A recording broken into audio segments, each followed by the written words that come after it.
आप सब जानते हैं हमारी जिंदगी में ये ब्रेकफास्ट, लंच और डिनर का कंसेप्ट कहां से आया, तो सुनिए फिर। 1800 के दशक से पहले लोग अपनी मर्जी और जरूरत के हिसाब से खाते थे, लेकिन जब फैक्ट्री आई तो सब कुछ बदल गया। फैक्ट्रियों में काम करने वाले मजदूरों के लिए समय तय कर दिया गया।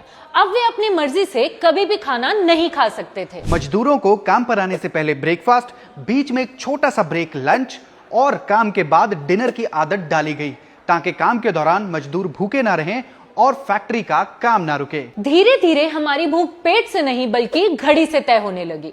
भूख ना भी हो तो भी 2 बजते ही लंच करने बैठ जाते हैं। जब फैक्ट्रियों ने ब्रेकफास्ट का समय तय किया तो सबसे पहले फूड कंपनियों ने इसका फायदा उठाया।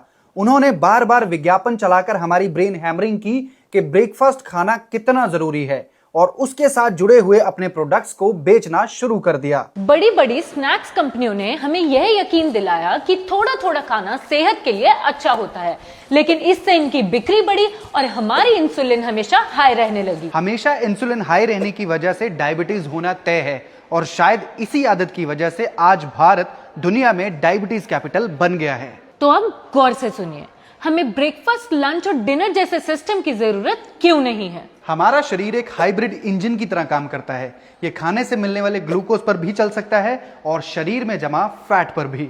जब हम बार बार खाते हैं तो शरीर सिर्फ खाने को पचाने और चर्बी के रूप में जमा करने में लगा रहता है। ऑटोफेजी यानी कि शरीर का सर्विसिंग मोड।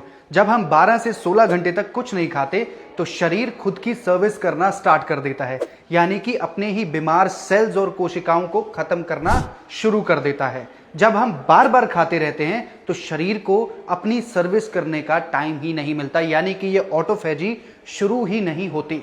इसलिए तब खाना जब शरीर को जरूरत हो। बिना जरूरत के खाना और बार बार खाना आपको बीमारियों के सिवाय कुछ नहीं देगा। अपने शरीर की सुनिए, और ब्रेकफास्ट, लंच, डिनर के चक्कर में फंसना जरूरी नहीं है।